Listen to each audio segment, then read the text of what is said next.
Buenas tardes, bienvenidos a este evento de Órbita K para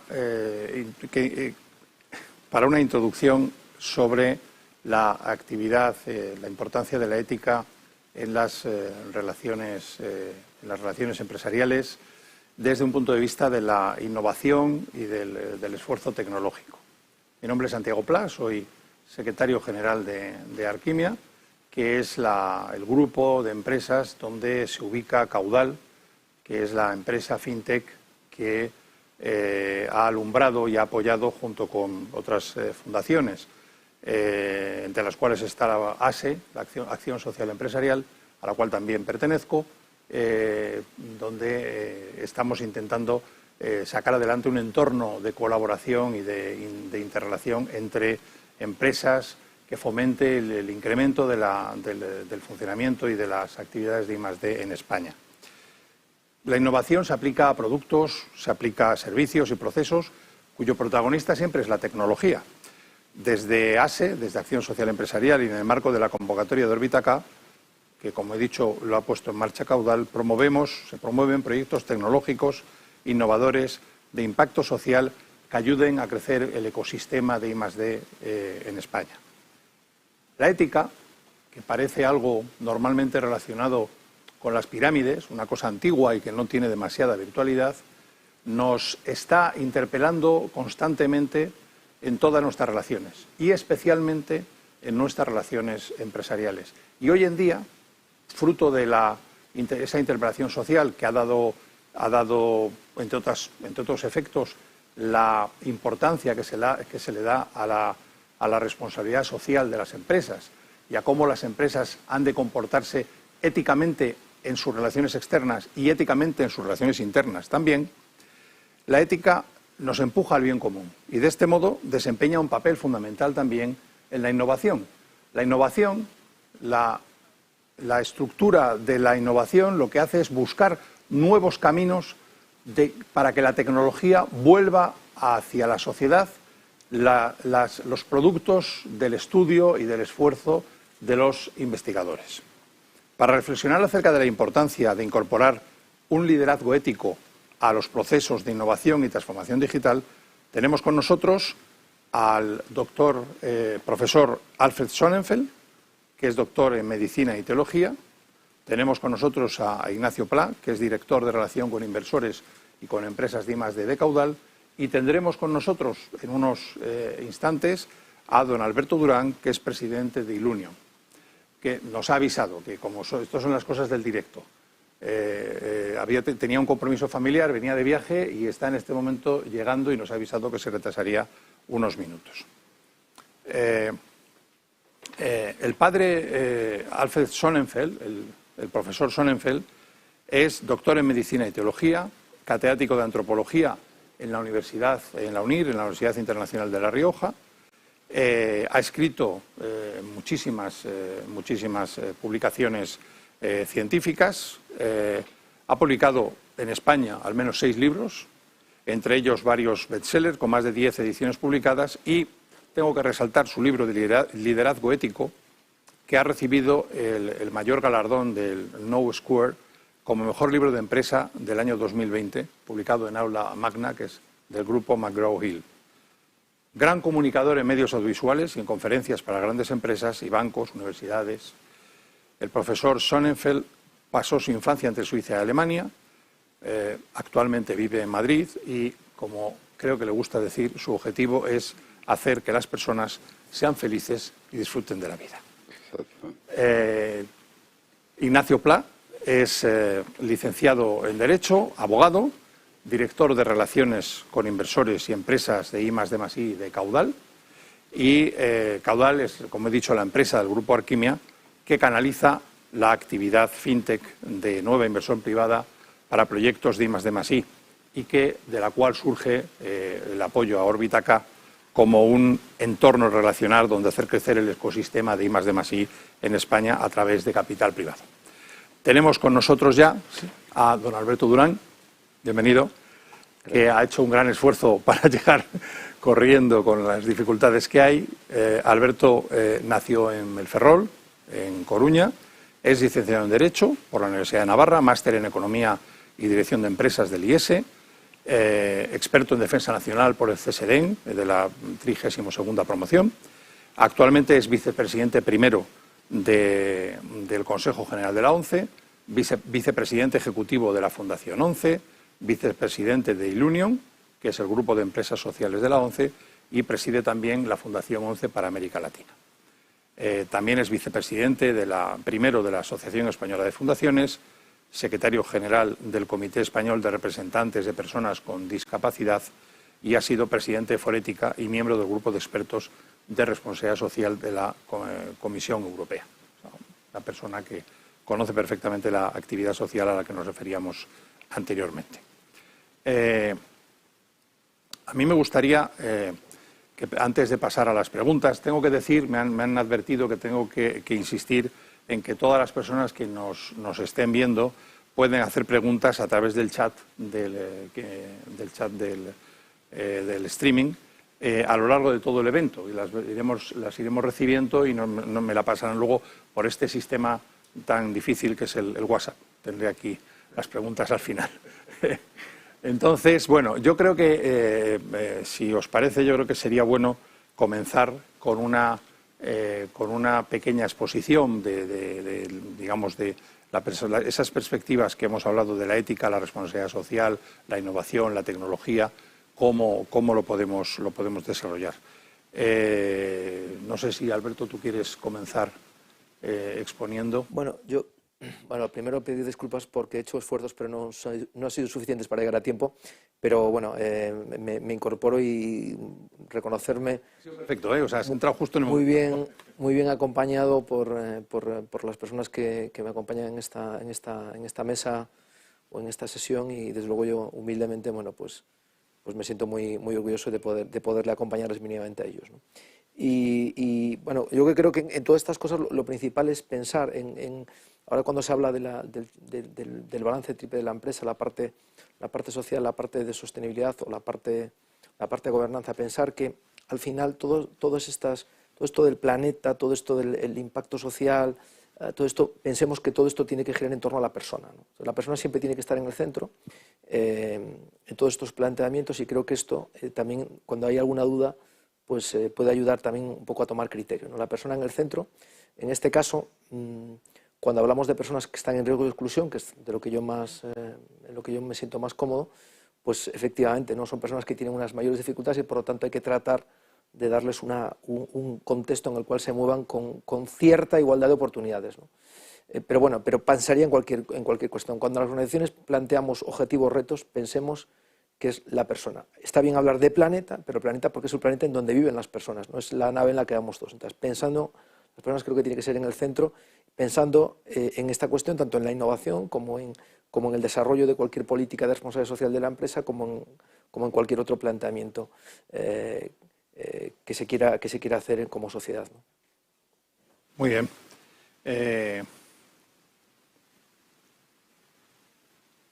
Yo creo que ahora el doctor, yo creo que el profesor Sonnenfeld, yo creo que hemos tenido un pequeño intercambio antes y yo creo que esa reflexión sobre la actualidad de la ética y de cómo influye, al hilo también de lo que comentaba Alberto, la importancia de la persona, ¿no? Decía el profesor, la importancia de que en la empresa se perciba a la persona en su totalidad, que es un poco lo que yo creo que Alberto nos estaba comentando, ¿no? No, claro, esto lo recojo inmediatamente y efectivamente la persona ha de ser siempre el centro y la dignidad humana es central, ¿no?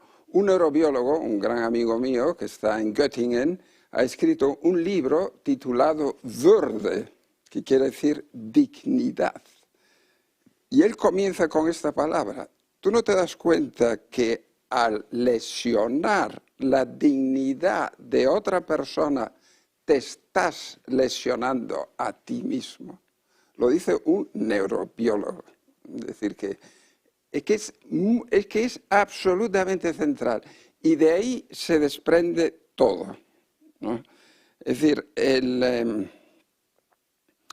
se desprende todo porque hemos de considerar al ser humano en su totalidad, no solamente verlo parcialmente.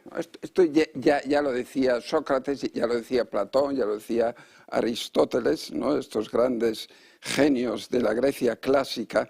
Claro, cuando vemos solamente un momento parcial de alguien, hombre, pues sí, eso es muy importante, pero no lo es todo, no lo es todo. Entonces, puedo perder mucho. Por ejemplo, una sonrisa. Yo una sonrisa puedo decir, anda, mira, se están moviendo aquí estos músculos faciales, ¿no? Tenemos unos 47 músculos en la cara, ¿no? Y pues mira, se están... Sí, es cierto, pero claro, más que eso, yo es que estoy viendo el alma de esa persona, el reflejo del alma, o sea, estoy viendo mucho más. Entonces, el ver más, ¿no? Eso es lo que quiere la ética, o sea, levantar la mirada, ¿no? Es decir, no quedarse de un modo reduccionista, no quedarse en la caverna de Platón, ¿no? Conocen esta alegoría de Platón, que es todavía muy actual, ¿no? Lo dice todo en su libro de la República, en el capítulo 7, ¿no? Donde unos señores están viendo en una cueva unas figuras que se mueven y piensan, esa es toda la realidad. Dice, no, hay mucho más, hasta que alguien sale afuera y se da cuenta del todo. Entonces, por eso, pues solamente lo puedo apoyar totalmente, claro. O sea, el punto siempre de arranque ha de ser la persona. Y no somos solamente la suma de nuestros genes, somos mucho más que eso. Entonces, volviendo al comentario que hacías tú, Alberto, esto tendría que ver con la necesidad de que en la empresa, cuando se integra a personas que no tienen las mismas capacidades o que tienen ese riesgo de exclusión, no solo se les facilite una mera situación económica, sino que también se procure un entorno que les reconozca toda su cualidad como persona, les permita, digamos, ese desarrollo en su totalidad. Sí, por supuesto, pero cuando, por ejemplo, nosotros hacemos un programa en la Fundación 11 que trata de, bueno, que ayuda, ¿no? que beca a que personas con discapacidad accedan a la universidad. Esto lo hacemos con muchas personas al año, pero hay una parte de ese programa que es para personas con discapacidad intelectual. Evidentemente, las personas con discapacidad intelectual, en líneas generales, la mayor parte no van a acceder a un grado en la universidad. Van a acceder a otro tipo de programas que podrían cursarse en otras instalaciones que no tienen por qué ser una universidad. Pero no se está buscando solamente el elemento del grado, se está buscando primero el que esa persona se sienta persona en su totalidad, que vaya a clase donde van sus hermanos, donde ha oído que van sus hermanos y nunca había ido, que pueda compartir la experiencia y la ilusión por, no sé, pues desde poder tener sus libros o su material escolar o su mesa o su mochila. Eso lo dicen muchos padres, ¿no? de chicos de 17, 18, 19, 20 años que han ido a la universidad por primera vez como sus hermanos, ¿no? Y transformar la propia universidad, que la propia universidad sea consciente que en la realidad social hay también este tipo de personas que tienen, como dices tú, bueno, pues tienen unas características que no les determinan, que lo fundamental de la persona, esto es un accidente, lo fundamental de la persona es que son personas, ¿no? Pero con eso estamos transformando la sociedad y lo estamos haciendo desde la organización, desde un sitio en donde se tiene que pensar precisamente cómo debe la sociedad conformarse en el presente y en el futuro, que es la universidad, que en principio la universidad es un sitio para aprender y para reflexionar. Entonces, si la universidad es capaz de transformarse a sí mismo por la presencia de estas personas, si hay compañeros, si hay chicos, chicas que ven a compañeros con discapacidad en el campus universitario compartiendo, pues, no sé, la cafetería o determinados elementos del campus, todo lo que haya en ese escenario, mañana es más probable que acepten también que esa persona se incorpore al mundo laboral o que esa persona, o que una persona en una comunidad de propietarios solicite que hay que hacer accesible el portal porque si no, no puede salir de su casa. Todavía hay muchos miles de personas en España que no pueden salir de su casa porque si salen no pueden volver a entrar. Bueno, pues esta realidad social también merece, ¿no? También trabajamos no solamente para que la persona se sienta integrada, que también, sino para que la sociedad se transforme, porque la que tiene la discapacidad en muchos casos es la sociedad que le falta la capacidad de entender esa globalidad. Hablo en general de la discapacidad, pero podríamos hablar de cualquier otro aspecto en donde la empresa da un paso adelante, ¿no? Se trata de solucionar una situación, pero que también poner foco en una situación, en un gap, en una falta, en una carencia que la sociedad está teniendo para determinada situación, que puede ser medioambiental, o que puede ser social, o que puede ser de gobernanza, ¿no? Tienen, por lo que estás diciendo, y por experiencias que todos recordaremos, cada uno tendrá la suya, se produce un enriquecimiento de aquellas personas que están alrededor de estas personas. O sea, no solo es que la universidad, en este caso, acoja, sino que la universidad, o que comprenda, no, es que se enriquece. Se enriquece, y hacemos que esas personas le cambie la mentalidad, y como son personas que están llamadas a poner ladrillos en la sociedad que estamos construyendo entre todos, pues van a poner los ladrillos de una manera más inclusiva, ¿no? Entonces, lo que estamos tratando, con eso estamos transformando poco a poco. Hay transformaciones en silencio que son poco llamativas, no son tanto de pancartas o de grandes proclamas, ¿no?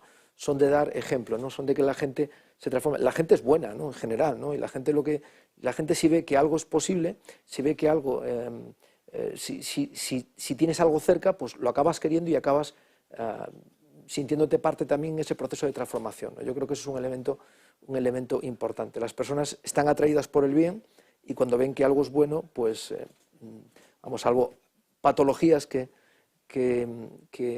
quizás el doctor sepa identificar mejor que yo, salvo patologías, las personas tratan de hacer las cosas bien, y tratan de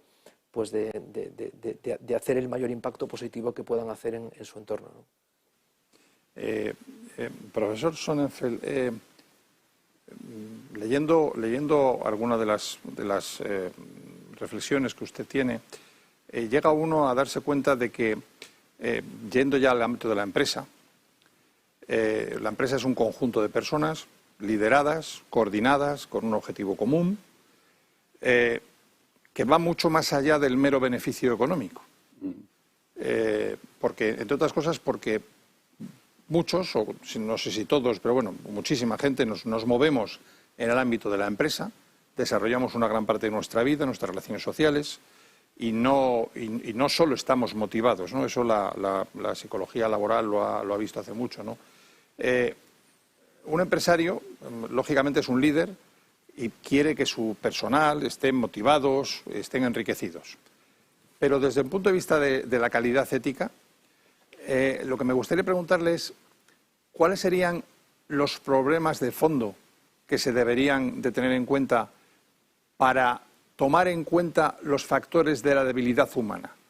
Muy bien. Yo incluso, perfecto pero también voy a enlazar un poco con una palabra que acaba de utilizar aquí Alberto Durán, que me parece genial, ¿no? Y es el de ayudar a que se transforme mucha gente, ¿no? Un buen líder consigue esto, ¿no? Entonces, yo cito a un gran jurista español que señala en la tercera página del domingo pasado, ¿no? Es decir, del 13 de junio, en un periódico muy conocido, y dice que los liderazgos en España se manifiestan habitualmente como si fuera una relación con el poder, sin valorar y enfatizar su capacidad transformadora y renovadora, que es donde reside su esencia. Me parece muy logrado esta palabra, ¿no? Y efectivamente, y esto me da pie también pues, para hablar de la diferencia entre poder y autoridad. Claro, una cosa es tener poder, que es algo que tiene una motivación extrínseca, ¿no? Pues tiene poder la policía, tiene poder una persona, pues porque es usted mi cuñado, pues yo le doy ahora a usted esto, o porque es usted tal, pues le hago a usted príncipe, ¿no? Pero no encarna de verdad pues lo que siempre se ha llamado como virtudes morales, ¿no? Es decir, se trata de, pues, de dar la autoridad no se regala, la autoridad hay que ganarla con la forja del carácter, trabajando en uno mismo, ¿no? En haciendo, sirviendo de verdad en la sociedad, ¿no? Haciendo pues el bien, ¿no? Es decir, que de esto tenemos aquí bastantes ejemplos, podríamos ahora escuchar, ¿verdad? Pero también otra cosa importantísima, ¿no? Característica de la autoridad es que los que trabajan con él pues tienen confianza, se fían de él, ¿no? En alemán se dice sich auf jemanden verlassen, o sea, fiarse de alguien, ¿no? Claro, ahí es cuando crece de verdad la autoridad, ¿no? Cuando alguien, ¿no? Que por cierto, que viene del latín y que significa augeo, auxi, auctum, y que quiere decir, pues, fortalecer, ¿no? El enderezar, el ayudar, ¿no?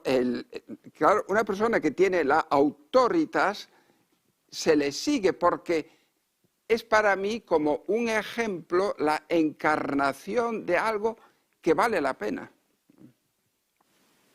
Y que entiendo que tiene con aquel que sigue una relación de bondad mutua, Sí. es decir, de un objetivo común, lo cual nos enlaza con que el objetivo de la empresa ha de ser siempre el bien común en la parte en que le corresponde a cada empresa. Y cuando la empresa pierde el objetivo del bien común, se bastardea, por decirlo de alguna manera, es decir, deja de ser, y dentro de ese bien común estaría perfectamente incardinada la actividad o la apertura para las personas que necesito, cómo puedo ayudar, porque, a ver, yo me revelo un poquito a veces cuando escucho el criterio, digamos, de que la empresa es solo cuenta de resultados. Por supuesto que es cuenta de resultados, porque si la empresa no puede mantenerse, pues ya está, es un objetivo.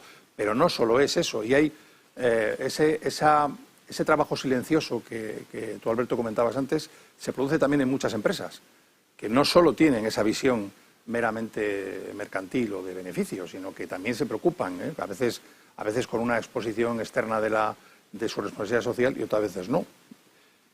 Yo aquí me atrevo a apuntar ahí, efectivamente, ese concepto resultadista de la empresa que se exponía en aquel ya hoy denostado, ¿no? pero en su momento utilizado como referencia artículo de The Economist, ¿no? En donde la responsabilidad de la empresa se termina pagando las nóminas, ¿no? Y retribuyendo al accionista. Esto ya, bueno, pues hoy ya efectivamente eso tiene muchos matices, ¿no? Por supuesto eso también, pero además más cosas, ¿no? Y creo que la propia empresa, bueno, ha tenido una evolución muy importante, ¿no? En donde la propia empresa se ha creído que tiene un papel mucho más trascendente,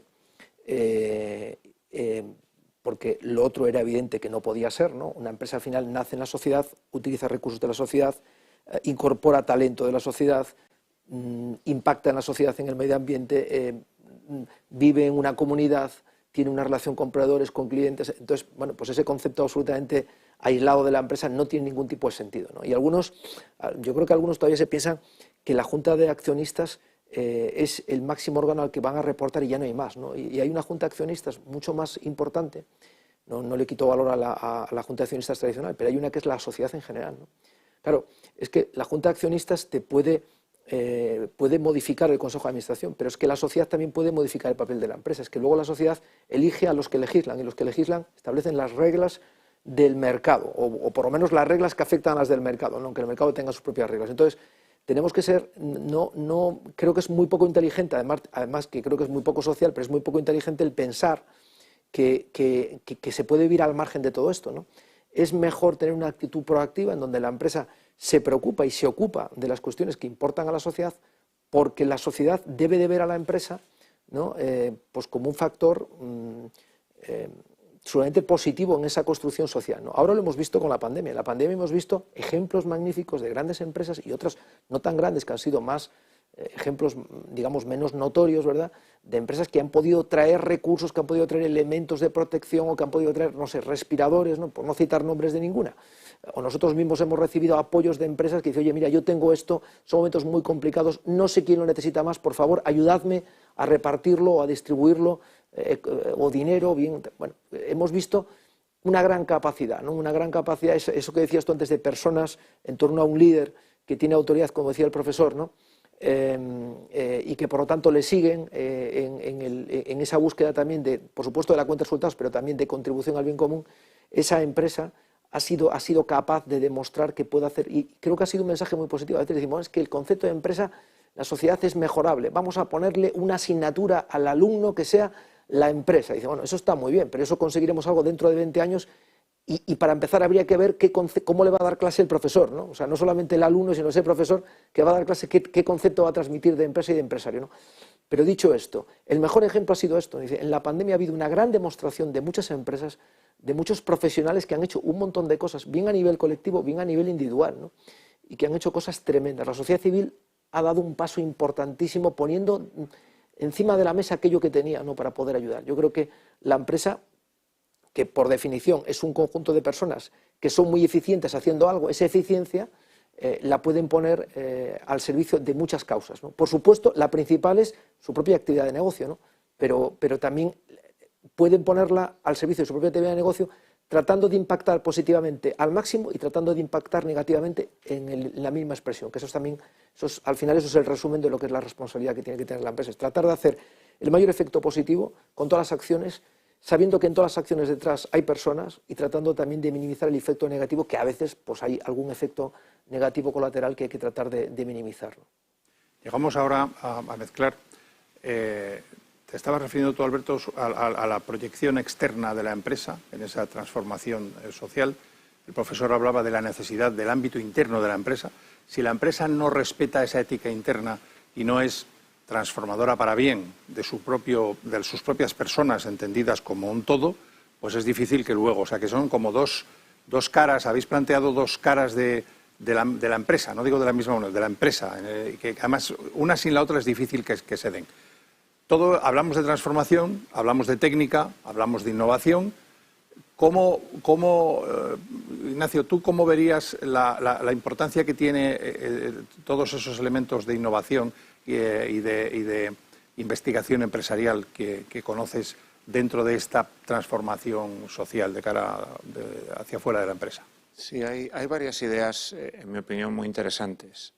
Voy a comenzar por una que has mencionado tú, Alberto, relativa a la capacidad transformadora que tiene la empresa cuando decide qué hacer con su actividad empresarial más allá de la mera cuenta de resultados, que es algo que, como bien apuntabas, se han visto de forma específica durante la pandemia que acabamos de pasar. Pensemos que ya no va a haber más olas, dado que las empresas querían hacer algo que fuera más allá de ganar dinero. Una de las cosas que, no con ocasión de la pandemia, sino con carácter previo, pero que puede mantenerse en el tiempo, es contribuir a la transformación en el medio y largo plazo de la sociedad con la inversión en la investigación y desarrollo. En España, que es el caso que nosotros podemos conocer, tenemos un problema grave con la investigación y desarrollo, dado que si queremos ponernos siquiera al nivel de la Unión Europea, que está en el 2,6, creo que es, del Producto Interior Bruto anual, la inversión en I+D, no hablemos ya del caso de Corea del Sur, que supera el 6%, tenemos que duplicar la inversión que hacemos actualmente en I+D. Es algo que permite transformar la sociedad, como decía, en el medio y largo plazo.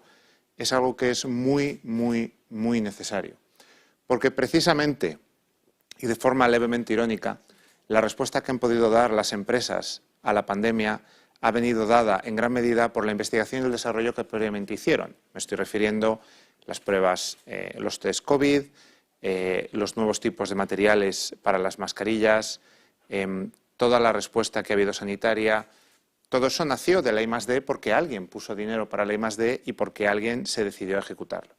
Eso por un lado. Y luego, por otro lado, como decía el profesor, no es cierto que toda autoridad pueda ser adquirida. De hecho, ninguna autoridad puede ser adquirida, sino que viene imbuida en la sociedad, cristalizada en personas concretas y surge de un motor que tiene esa misma sociedad para, si se quiere la expresión, superarse a sí misma. Entonces, expresión que por sí no tiene mucho sentido porque uno está constreñido en sus propios límites. Pero la sociedad como conjunto, y aquí usted me puede corregir, puede superar los límites que inicialmente tiene y en el ámbito de la I+D, reitero, podemos superar el límite que tenemos ahora.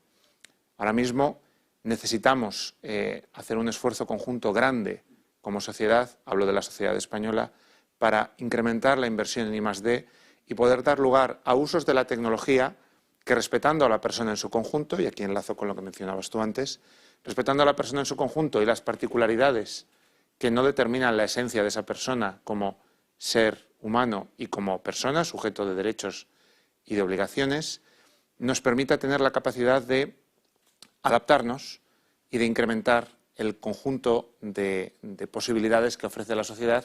Y todo esto, uno de los elementos que tiene es la I+D.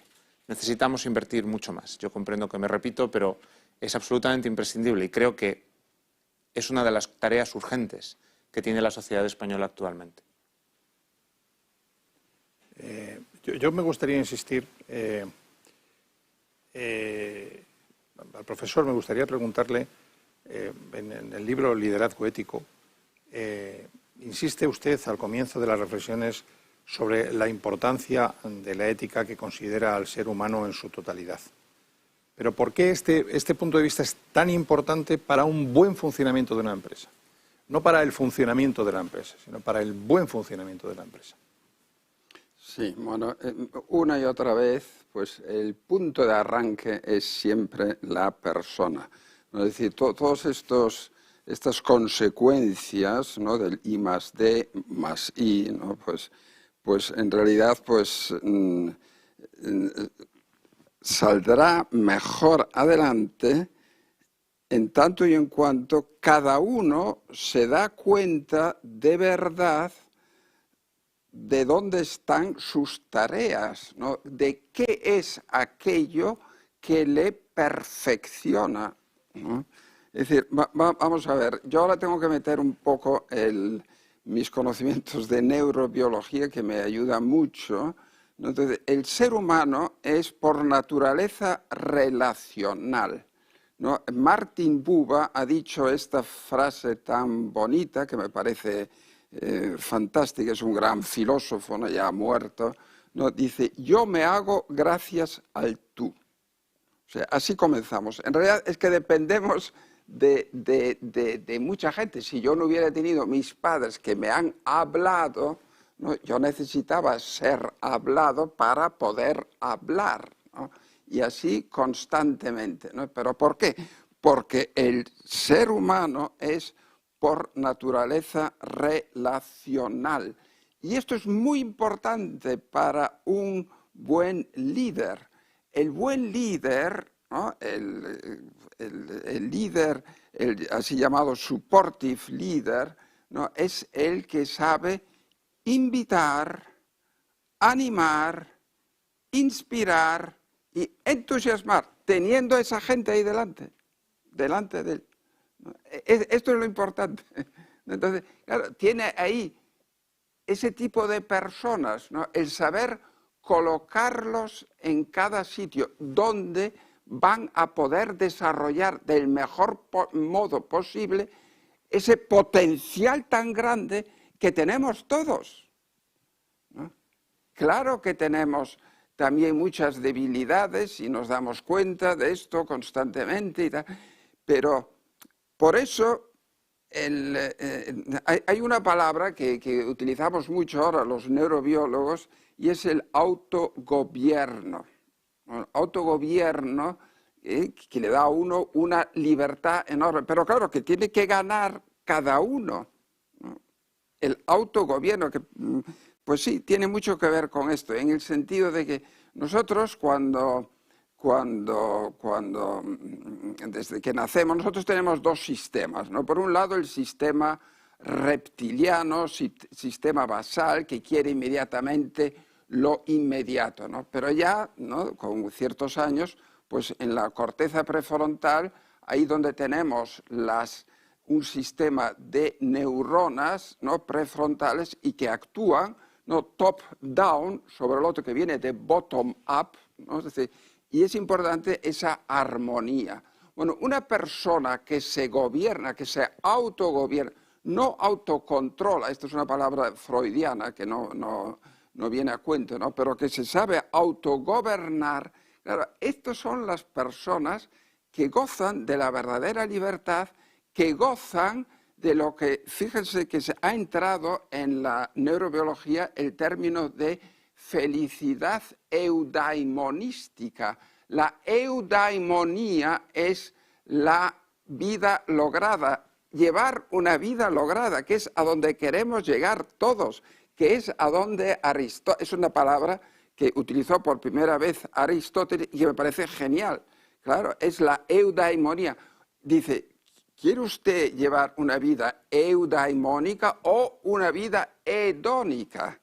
Está claro, hoy por ejemplo, ¿no? Ya que hemos hablado de la pandemia, las personas que están en armonía consigo mismas, ¿no? Se dan cuenta, o sea, ¿a dónde me voy ahora? Con un buen liderazgo. O sea, si tiene gente que está en armonía consigo mismo, tiene una fuerza mucho más grande, ¿no? A nivel de empresa también. O sea, Cuando acaba usted de decir que la eudamonía era lo contrario a la hedonía, es cuando lo he entendido. Ahí sí he entendido, porque todos entendemos lo que es ser hedonista.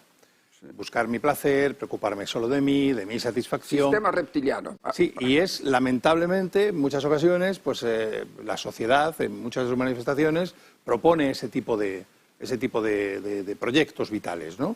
Y no son satisfactorios. La satisfacción está en lo contrario, que yo asimilaría, por lo que he podido entender, a la entrega al otro, a la entrega a los demás. Decía usted, mis padres me tenían que hablar para que yo hablase, sí, y me han tenido que amar para que yo supiese amar, que es una de las cosas más importantes. Muy importante. Me han amado primero a mí y luego yo he aprendido a amar a los demás. Y yo, amando a otros, les he enseñado a amar a su vez. O sea, entonces, todo esto corremos el riesgo de que se perciba como algo etéreo, teórico, filosófico, que no, que tiene una incardinación concreta en la vida de las personas y en una cosa tan importante y tan activa y tan vital como la empresa, que no es algo lejano, algo periférico. Yo, por ejemplo, Ignacio podrá ahora seguramente darnos un ejemplo sobre esto, vemos muchas empresas preocupadas en la responsabilidad social corporativa apoyando proyectos que son prácticamente para colectivos mínimos. Cierto.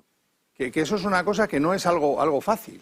Cierto, estoy pensando en uno de los múltiples proyectos que tenemos ahora, que está en un estadio muy inicial, pero es una búsqueda de una molécula que puede ayudar a preparar una nueva generación de medicamentos contra la esclerosis lateral amiotrófica, que si bien es una condición que afortunadamente no afecta a un colectivo muy grande de personas, considerando los números brutos, es una enfermedad que no solo es terrible en sus manifestaciones, sino que además necesita investigación, dado que con el estado del arte, por así decirlo, actual, simplemente se puede intentar paliar sus efectos.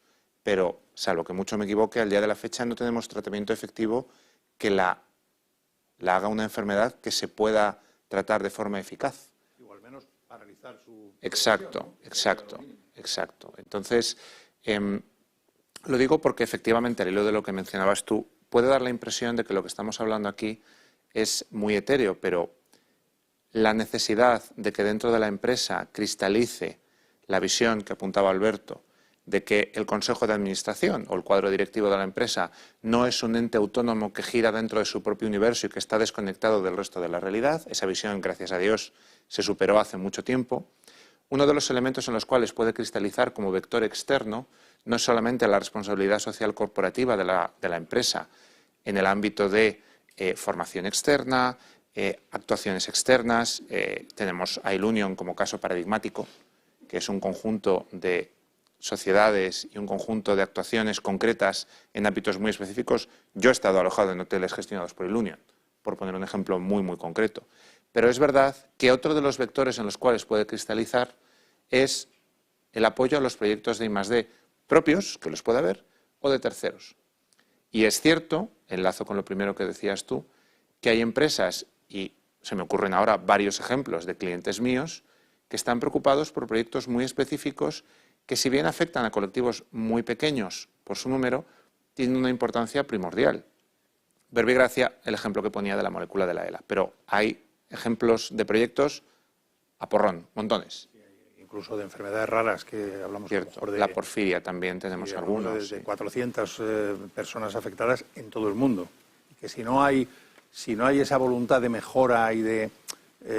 es muy difícil que por el mero beneficio empresarial es prácticamente imposible que nadie mueva nada en ese sentido. Me pasan una pregunta. En cuanto a la idea tradicional de empresa como mero agente económico, existen indicadores cuantitativos, cuenta de resultados, por ejemplo, que comentábamos antes. Sin embargo, en el concepto de empresa actual, como el que estamos planteando, ¿qué indicadores de impacto social y ética empresarial reales propondrían los ponentes? O sea, ¿qué indicadores de impacto social y ética empresarial real podríamos pensar que hoy en día deberían de tener las empresas? ¿Cómo podríamos medir el impacto social y la ética empresarial? Bueno, hay algunos modelos como es el GRI, el Global Initiative Reporting, que propone una serie de elementos de evaluación. Eso se puede afinar por sectores, se puede afinar por... Yo creo que también ya hemos tenido... teníamos un problema hasta hace unos pocos años, ¿no? Es que el directivo en muchas ocasiones, el Consejo de Administración, hablaba solo para el inversor, ¿no? Y hablar para el inversor no es hablar para la sociedad, por eso hay ese gap, ¿no? A veces, ¿no? A veces en prensa económica lees unos enunciados, ¿no? que ponen en boca de algún directivo o de algún responsable de compañía, que evidentemente esto sería lo contrario para que te votaran, ¿no? Evidentemente no está ahí para que le voten, pero piensa que luego alguien está leyendo esto también alguien que puede no estar pensando como inversor, está leyendo esto y puede estar generándose un concepto de empresa que a lo mejor no es el que más interesa, ¿no? Y que además tampoco es el que más conviene, ¿no? Pero bueno, estos modelos de cuantificación ya están ahora porque el inversor ha cambiado, ¿no? El inversor de ahora, hay muchos proyectos de inversión hay muchos fondos de inversión que están buscando proyectos que tengan unos determinados cotas de sostenibilidad medioambiental o de responsabilidad social y de gobernanza, ¿no? Hoy muchos grandes inversores no invierten en cualquier sitio, ¿no? Y no solamente se guían por la mayor rentabilidad esperada, sino que se guían por una mayor rentabilidad esperada, pero con unos planteamientos éticos y de responsabilidad social de la empresa. A veces la ética no lo dicen claramente así, pero al final el comportamiento responsable lo que está respondiendo es a una actitud ética personal de cada una de las personas que están ahí trabajando, pero de alguna manera hay unos modelos de medición que estos inversores ya están trabajando, ¿no? Por lo tanto, hoy ya el mercado y el Dow Jones Sustainability, hay muchos índices bursátiles, muchos fondos de inversión que tienen canalizados esto y que tienen una serie de criterios y de ratios, ¿no? Y que cuando ya el empresario o el director financiero sabe que tiene que financiar un determinado proyecto, lo tiene que aderezar con una serie de cuestiones de impacto, ¿no? Que son las que le van a permitir abrirse hacia esos vehículos de inversión. Yo creo que hoy ese tema ya está muchísimo más avanzado y creo que hoy el que quiera invertir en proyectos que tengan unas cotas de responsabilidad importantes ya sabe dónde hacerlo o ya puede buscar el vehículo. Yo creo que en todos los ámbitos, hablo de mercados financieros, en el español por supuesto y otros incluso inferiores, ¿no? en cuanto a tamaño, que esas cuestiones ya son más o menos transparentes. No soy yo el experto en el ámbito financiero, pero esos modelos ya están ahí, ya funcionan y luego hay que ver en cada sector también, cada uno, cómo se busca esos indicadores adaptados al sector en que está trabajando, ¿no? En el Grupo Social 11 tenéis implementado también algunos tipos de control o de exposición pública de este tipo de factores. Sí, por supuesto, tenemos tenemos un documento que tratamos ahí de resumir todos estos elementos, que es un balance que hacemos al año, un balance social, pero de impacto, solamente pensando en el impacto externo que tienen nuestras actuaciones, que trata de mirar medir el compromiso que estamos teniendo en cada una de nuestras acciones y que tratamos y que hemos venido siempre pues, teniendo unos estándares muy altos en todo el tema social, pero que también en los últimos años hemos incorporado por aquello de la propia coherencia, ¿no? O sea, no puede ser muy responsable en algo y no ser nada responsable en otra cosa, ¿no? Eso lo que denota es una irresponsabilidad global, ¿no? Pues lógicamente tenemos que ir y hemos ido también incorporando todos esos elementos también de sostenibilidad medioambiental y por elementos de incorporación también de diversidad, no solamente pensando en discapacidad, sino también pensando en temas de género, pensando en temas de diversidad cultural también, capacidad de incorporar a personas de diferentes culturas Bueno, creo que hoy cualquier gran empleador, y nosotros lo somos, ¿no?, que aspira a seguir siendo en el futuro, pues tiene que pescar, ¿no?, talento en todos los sitios, ¿no? Y nosotros, que además tenemos una especial vocación de pescar todo tipo de talento, pero especialmente, no solo, pero especialmente aquellos que tengan una discapacidad, pues estamos obligados, lógicamente, a buscar la excelencia en este ámbito.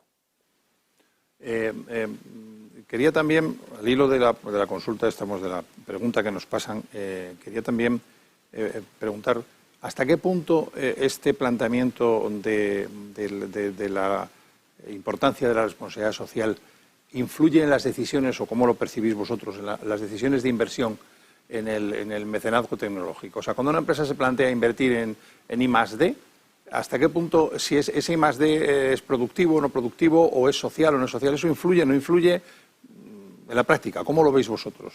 Bien, bueno, al final a nadie se le escapa que hay de todo como en botica, pero bueno, eso tampoco estoy contando ninguna novedad. A mí me ha sorprendido gratamente que la balanza se inclina en la inmensa mayoría de las veces por empresas que tienen una conciencia mucho más aguda de lo que podría parecer en primer término de su responsabilidad para con la sociedad. Debo decir que a mí me sorprende, incluso al día de la fecha. Y además, empresas que están preocupadas por el impacto que pueda tener su inversión en I+D. Me explico. Muchas veces nos sucede que las empresas que pueden ser candidatos a participar en nuestra estructuración de mecenazgo tecnológico ya tienen su propia investigación en I+D. Sucede, es común, y de los que nos estén oyendo, más de uno se verá en el caso, los que ya sean clientes. Pero es cierto que a veces les preocupa también la posibilidad de invertir en ámbitos que no estén relacionados directamente con su actividad, pero que tengan un gran impacto social. Por ejemplo, lo que nos referíamos antes de la ELA, la molécula para la ELA o la investigación para la porfiria. Las empresas cada vez más, y en esto Alberto tiene toda la razón, son conscientes de que su actividad no puede verse limitada no solo únicamente por la búsqueda del beneficio puro y duro, sino también que no pueden verse limitadas únicamente a la parcela de su actividad. Hay empresas que son clientes nuestros, que son clientes que puedo llevar yo, que se dedican al sector de, pongamos por ejemplo, transportes, por citar un ejemplo genérico y suficientemente genérico. Estas empresas son conscientes de que si bien su actividad podría dar para proyectos de investigación y desarrollo más que de sobra, son conscientes de que su impacto puede ser mucho más agudo, duradero y preciso, y mucho más beneficioso para el conjunto de la sociedad si también invierten en otro tipo de cuestiones que puede ser la salud, por ejemplo, con un proyecto que tenemos ahora de una máquina que es como un alcoholímetro, pero para medir si existe o no COVID en la persona que lo está utilizando, por citar un ejemplo concreto. Estas empresas son conscientes de que invirtiendo en ese proyecto o en cualquier otro proyecto que tenga que ver con ámbitos que no están directamente relacionados con el suyo, pueden tener un impacto mucho más duradero y mucho más profundo y dar cumplimiento al anhelo que muchos de ellos tienen dentro de esas empresas, que es: yo quiero hacer algo que beneficie al conjunto de la sociedad. No quiero quedarme en la caverna, como decía el profesor, en la cual veo la realidad como algo que me pasa por delante como una sombra. Yo quiero tener un impacto real en la sociedad y no quedarme en la caverna de mi cuadro directivo o de mi junta de accionistas. Para el profesor, antes comentaba Alberto que la ética de lo que estamos hablando no es algo así, has dicho que no es una palabra que normalmente se utilizan otras como sinónimos, ¿no? ¿Hasta qué punto es importante, profesor, que se perciba que la ética es algo nuclear y no solo... y se hable de ética, no de eufemismos alrededor suyo? Porque sin ética, es decir, por ejemplo, incluso esto que acabamos de decir, el impacto social, ¿no? Claro, si una persona solamente busca el impacto social pues para lucirse, pero sin transformarse, pues es una diferencia enorme. Esto lo decía una vez un gran psiquiatra, discípulo de Alfred Adler, se llama Fritz Künkel. Él decía, si un un chico que va por la calle y ve a una persona a un anciano que se ha caído y le ayuda para ser visto o porque realmente le quiere ayudar, fíjense ya qué diferencia. ¿Se dan cuenta? Entonces, claro, es que puede ser a veces que uno busca impacto social, pero para decir, mira, aquí estoy yo, aquí estoy yo. O sea, que quede claro esto, es decir, que lo importante es, vuelvo a decir, es la persona, ¿no? Fíjense, les voy a contar una cosita, perdón, que me impresionó una vez mucho en una conferencia que he oído de Elizabeth Lucas, que es la sucesora de Viktor Frankl. Frankl, una persona que ha estado en varios campos de concentración en Warsaw, ¿no? Y entonces yo lo he conocido también, una persona de la que se puede aprender muchísimo, porque claro, ha llevado una existencia desnuda, como él la llamaba, ¿no? Y la ha superado, pero con una motivación, ¿no? Otro tema, ¿no? La motivación, ¿no? Trascendente, enorme, ¿no? Bueno, pues su más conocida discípula contaba una vez de una ocasión cuando Wilhelmine Lübke, Guillermina Lübke, la mujer del presidente, entonces ya hace años, ¿verdad?, en la Alemania, en la Alemania federal, pues estaba visitando en una residencia de tercera edad, y entonces de repente se levanta un señor y le dice a Wilhelmine Lübke, oiga, usted, ¿para qué viene aquí? Mire, yo estoy sufriendo todo el día, ¿no?, con dolores, ¿no?, y de noche ya no digamos, ¿no?, y viene usted ahora aquí y se le queda mirando esta señora, ¿no?, Wilhelmine Lübke, y le dice, mire, le comprendo, ¿no?, siento mucho lo que le está ocurriendo, pero permítame darle un consejo. Pues mire, busque usted en esta residencia a alguien que le vaya peor que usted, ayude usted a esa persona. Esto es neurobiología pura. Esto es neurobiología pura. Esto lo dicen los psiquiatras, ¿no? También tengo aquí bastantes ejemplos, pero no, porque sería un poco largo, ¿no? Es decir, que cuando uno sale de sí mismo de verdad para servir de verdad a los demás, es que se están produciendo muchas sustancias mensajeras neuroplásticas en mi cerebro. ¿Y se puede decir, o se podría decir, que los colectivos, las empresas, que es lo que estamos hablando, sí, que como conjunto de personas salen como institución a servir a los demás, también mejoran, no solo mejoran externamente, sino que mejoran internamente, no solo a nivel personal, sino como colectivo y en sus relaciones? Sí, claro. Sí. Claro, pero siempre es la suma de cada uno. Correcto, sí, pero que estamos planteando, sí, que hay una... lo que usted viene a decir es el que ayuda a otro, el que sale a otro, obtiene una recompensa y una mejora. La institución que ayuda y sale a los otros, de verdad, no solo para figurar, y aquí en el campo de la empresa ha dicho una cosa muy importante, habrá empresas que solamente les preocupe por su estructura personal interna, por las personas, el nombre, ¿no?, el aparecer, y otras que yo creo que son la mayoría, que lo que quieren es de verdad ayudar y que sacrifican y se esfuerzan y que, bueno, lo prueba son los propios programas de voluntariado que existen en muchísimas empresas que, bueno, que sin ningún tipo de conocimiento, ni hay retribución profesional por eso, ni nada, sencillamente la gente lo hace, ¿no?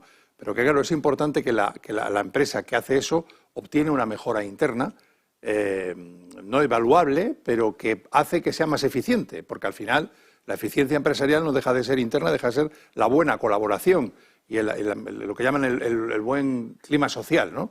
El clima laboral en una empresa, el clima social, si es bueno, mejora muchísimo. Eso contribuye a la vida lograda de la que habla Aristóteles, es decir, la eudaimonía. Y ahí entra de lleno el servicio a los demás.